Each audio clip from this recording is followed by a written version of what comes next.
सास बहू का अनोखा प्यार भाग 2। दौड़ी। फिर उसके दोस्तों ने कहा, क्या यार, पूरा मूड खराब कर दिया।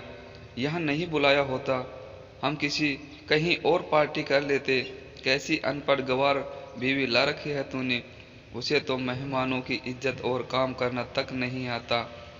तुमने तो हमारी बेइज्जती कर दी। अब आस पड़ोस की औरतों को और बहाना मिल गया था। वो कहने लगी, देखो क्या कर दिया तुम्हारी बहू ने, कोई काम की नहीं है। मैं तो कहती हूँ अपने बेटे की दूसरी शादी करा दो, छुटकारा पाओ इस गंवार से। सास उठी और अपने बेटे के पास जाकर उसे थप्पड़ मारा और कहा, अरे नालायक, तुमने मेरी बहू को मारा। तेरी हिम्मत कैसे हुई, तेरी टांग तोड़ दूंगी। उसके बेटे के दोस्त कुछ कहने के ही वाले थे कि उसकी माँ ने घुराते हुए कहा, चुप, बिल्कुल चुप। यहाँ दारू पीने आए हो या? जबकि पता है आज पूजा है और तुम्हें पार्टी करनी है। कैसे संस्कार दिए हैं तुम्हारे माता पिता ने। और किसने मेरी बहू को जाहिल बोला।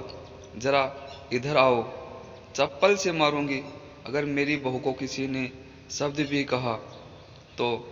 अरे पापी, तूने उस लड़की को बस इसलिए मारा कि शराब टूट गई। पापी, वो बच्ची सुबह 4 बजे से उठी है, घर का सारा काम कर रही है, ना सुबह से नाश्ता किया ना दिन का खाना खाया, फिर भी हंसते हुए सभी बातें सुनते हुए ताने सुनते हुए घर के काम में लगी रही। तेरे यार दोस्तों को वो अच्छी नहीं लगी, जूते से मारूंगी तेरे दोस्तों को जो कभी उन्होंने ऐसा कहा। उसके यार दोस्त चुपके से खिसक लिए। अब सास बहू के कमरे में गई और बहू का हाथ पकड़कर बाहर लाई। सबके सामने कहने लगी, किसने कहा था अपनी बहू को घर से निकाल के दूसरी बहू ले आना। जरा सामने आओ। कोई सामने नहीं आया। फिर सास ने कहा, तुम जानते भी क्या हो इस लड़की के बारे में। ये मेरी माँ भी है, बेटी भी माँ इसलिए मुझे गलत काम करने पर डांटती है, और बेटी इसलिए कभी कभी मेरी दिल की भावनाएं समझ जाती है। मेरी दिन रात सेवा करती है, मेरे 1000 ताने सुनती है, पर एक शब्द भी गलत नहीं कहती, ना सामने ना पीठ पीछे। और तुम कहते हो दूसरी बहू ले आऊं। याद है ना छुटकी की दादी अपनी बहू की करतूत। सास ने गुस्से से पड़ोस की महिला को कहा, अभी पिछले हफ्ते ही तुम्हें मियाँ बीवी भूखे छोड़ घूमने चले गए थे।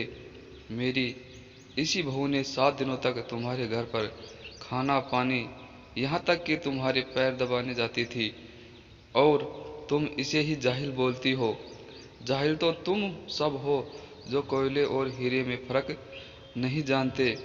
अगर आइंदा मेरी बहू के बारे में किसी ने एक लफ्ज भी बोला तो मुझसे बुरा कोई नहीं होगा, क्योंकि यह मेरी बहू नहीं, मेरी बेटी है। बहू सिसकाई लेते हुए फिर कमरे में चली गई। सास ने एक प्लेट उठाई और भोजन परोसकर बहू के कमरे में खुद ले गई। सास को भोजन लाते देखा तो बहू ने कहा, अरे माँ जी, आप क्या कर रही हैं, मैं खुद ले आ लेती। सास ने प्यार से ताना मारते हुए कहा, डर मत, इसमें जहर नहीं है, मार नहीं डालूंगी तुझे। तुझे नई सास चाहिए होगी, पर मुझे अभी भी तू ही मेरी घर की बहू चाहिए। बहू ने अपनी सास को रोते हुए गले से लगा लिया। सास भी रो दी पहली बार और कहा, चल खाना खा ले। फिर मजाक करते हुए कहा, फिर मेरे पैर दबाने चले आना, और ये ख्याल मन में भी मत लाना कि सास पैर दबाने के लिए बोलती है। किसी दिन मैं इसका गला दबा दूंगी, क्योंकि कभी मैं भी यही सोचती थी। दोनों खूब हंसने लगी। तो दोस्तों, कैसी लगी आपको ये कहानी? अगर दोस्तों कहानी अच्छी लगी तो इस वीडियो को लाइक शेयर कर देना, और इस चैनल पर पहली बार आए हो तो इस चैनल को सब्सक्राइब करके बेल आइकन को प्रेस करके ऑल बटन पर क्लिक कर देना, क्योंकि दोस्तों हमेशा इस चैनल पर मैं इसी प्रकार नई नई कहानियाँ लेके आता रहता हूँ।